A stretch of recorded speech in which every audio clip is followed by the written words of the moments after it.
ഭയങ്കരമായിട്ട് സ്വീറ്റ് ഇഷ്ടപ്പെടുന്ന ആളാണ് കേട്ടോ. അപ്പോൾ ഹോസ്റ്റലിൽ ഇരിക്കുമ്പോൾ എനിക്ക് എന്തെങ്കിലും ഇങ്ങനെ മധുരം കഴിക്കാൻ തോന്നുവേ. അപ്പോൾ ഉണ്ടാക്കിയ ഒരു ഈസി ആയിട്ടുള്ള റെസിപ്പിയാണ് ഇത്. ആദ്യമേ തന്നെ അര ഗ്ലാസ് ചെറുപയർ ഞാൻ വെള്ളത്തിൽ കുതിർത്ത് ഇട്ടിട്ടുണ്ടായിരുന്നു കേട്ടോ.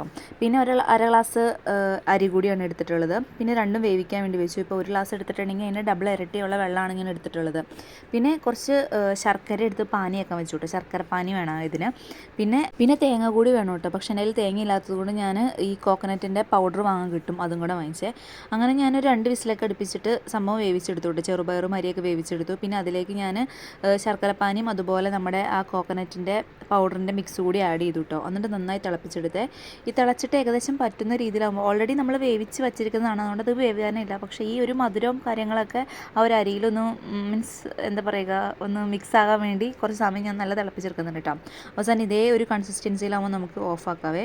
നല്ല ടേസ്റ്റാണ് കേട്ടോ. ലൈക്ക് നമ്മളിപ്പോൾ തേങ്ങ ഒക്കെ ഇടുവാണെങ്കിൽ കുറച്ചുകൂടെ ടേസ്റ്റ് ഉണ്ടാകും. എല്ലാവരും ഒന്ന് ട്രൈ ചെയ്ത് നോക്ക് കേട്ടോ.